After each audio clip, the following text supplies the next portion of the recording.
So I mentioned this briefly in a video yesterday, but I really like Resident Evil 5. I think it's probably one of my favourite games overall, as well as one of my favourites in the series.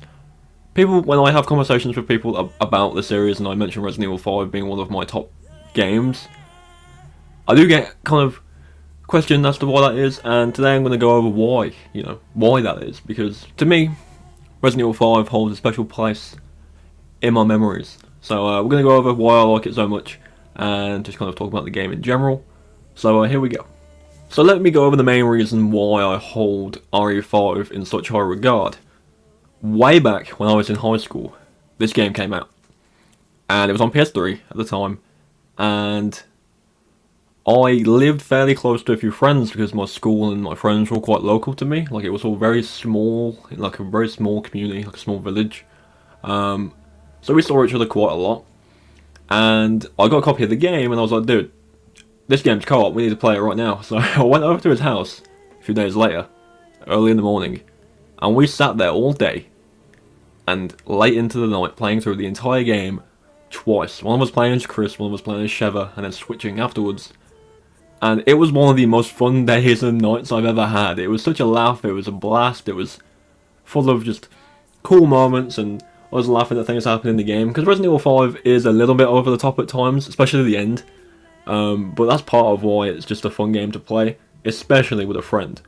One thing I always say about Resident Evil 5 and 6 is, if you don't like it, I always ask, oh, did you ever play it with a friend, or did you play it with AI? And if someone says the AI, I'm like, okay, trust me, the game is better if you're playing it with someone you know.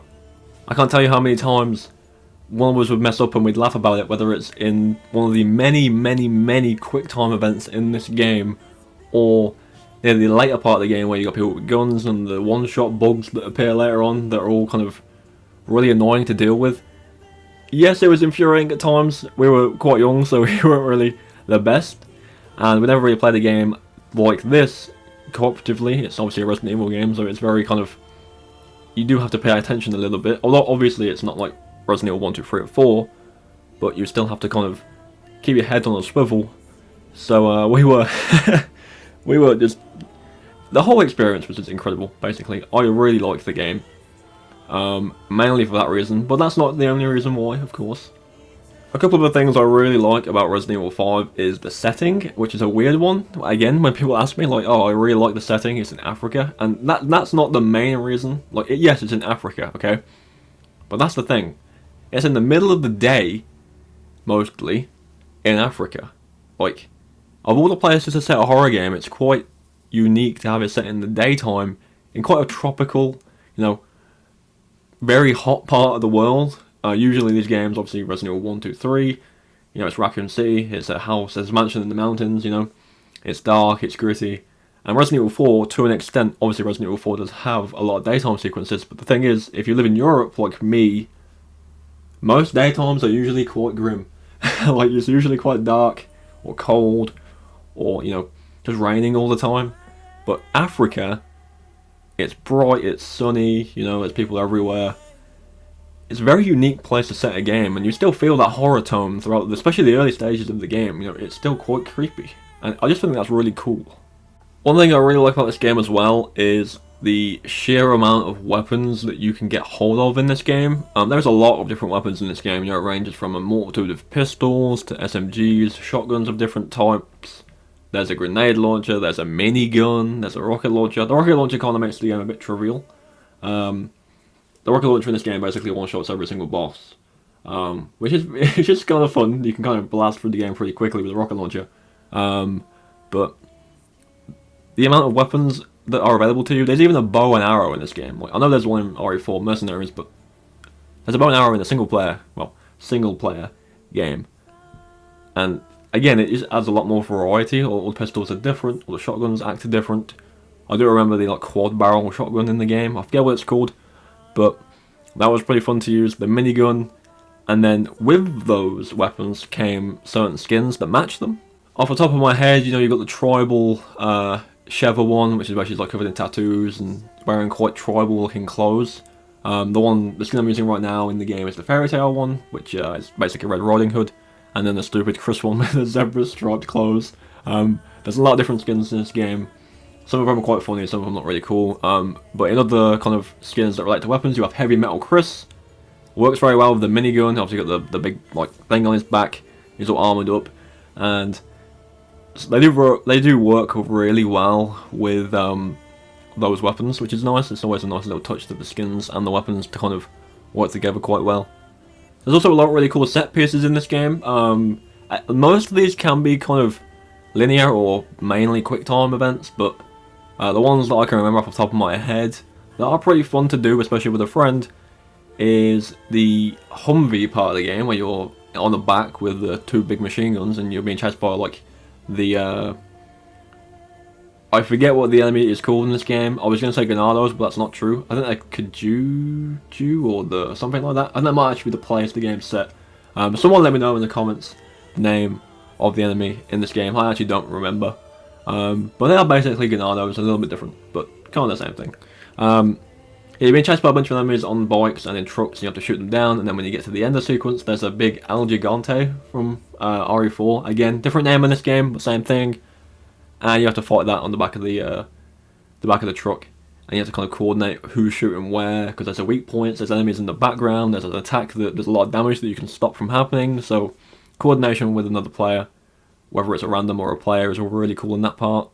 In terms of quick time events, there's the one early on with the in the open area courtyard where all the bikes come in. You have to kind of press things pretty quickly in time with that, as well as the bit with Wesker on board the jet before you go into the volcano. Again, some of those are quite quick, so you really have to be paying attention. I like how this game and RE4 do that, because you're basically watching a cutscene, but then the game reminds you to be paying attention, else you'll die in a cutscene, which is always quite funny, especially when you're playing again with someone you know. And then again, you know, like playing it with someone and switching characters. Each character does have a certain point where they do their own thing. There's a few times in the game where you're separated and you have to kind of like work by yourself, especially in the final fight. Obviously, Chris and Shara get split up in the fight briefly at the very beginning in the volcano bit, and that whole sequence requires each of you to do a different thing. Again, it's a very cool idea. I do like it quite a lot. The co-op worked really well in this game, and it did in 6 as well. Like, 6 is fun. Let's just throw that out there. 6 is a fun game. And the co-op works really well. It does make the game better to play it with someone rather than the AI, because the AI can be a bit annoying. They did kind of come up with a solution for that in 6 when the AI was basically unkillable. But in 5 it could be quite frustrating when they'd like heal you for no reason, or they just give you shit you didn't need, and it was quite annoying, but they refined it in 6. But either way, the co-op is really fun. On top of the main campaign, you obviously have a few multiplayer modes, some better than others. You have the Mercenaries United, where there's a bunch of different characters you can play, just like RE4. For example, there's a few different versions of Chris and Sheva, which have different weapons with them. Barry Burton is a playable character in the Mercenaries in this game. Jill Valentine, Wesker, I believe, and I think Rebecca Chambers as well. Don't quote me on that, I haven't actually checked, but there's a few more as well in there. And again, Mercenaries mode is just fucking solid, like it's good, and to be able to play Mercenaries mode in co-op was pretty fun as well. There was a couple of versus modes in this game. I didn't really play much of those, but I don't know if they were good or not, but they were there either way. And then the two DLCs were pretty cool. There was the Lost in Nightmares DLC, which was like a kind of a filler, which explained what happened to Jill when she disappeared, or quote unquote died, in the story of RE5. Obviously you play as Chris and Jill in that one, and it's very RE1-esque in terms of the theme. It's all kind of tight corridors, and they actually did a really cool thing with the doors in that DLC where it kind of looked like the old animation where you'd open the door and it'd load into the next room. Very cool to see that. Yeah, playing as Jill and Chris in co-op, very cool as well. And then there's the other one, which is called Desperate Escapes, where you play as Jill and Josh, and it shows them trying to escape after you save Jill near the end of the game. And again, it's a little more filler, and it's a lot of fun. It has its uniqueness as well. And playing as Jill Valentine yet again is always a nice touch, because Jill hasn't actually appeared since Resident Evil 5, so everyone's anticipating her return. So, you know, that was the last time we actually got to play as Jill Valentine, but I'm sure she'll appear in the future at some point soon. But yeah, that's Resident Evil 5, man. Like, Resident Evil 5, brilliant game. Completely, I would say it's kind of underrated. Like, people do give it a rap because they say that this is kind of the point where it was on the downward slope, and I would agree to a certain point. Like, it's definitely not the same as it was when it first came out, but games are going to change over time, you know. Doing the same thing over and over again sometimes doesn't work out, so they needed to change it up a bit. 4 really changed it, 5 kept similar to 4, and 6 also kept similar to 4, but ramped up the action each time.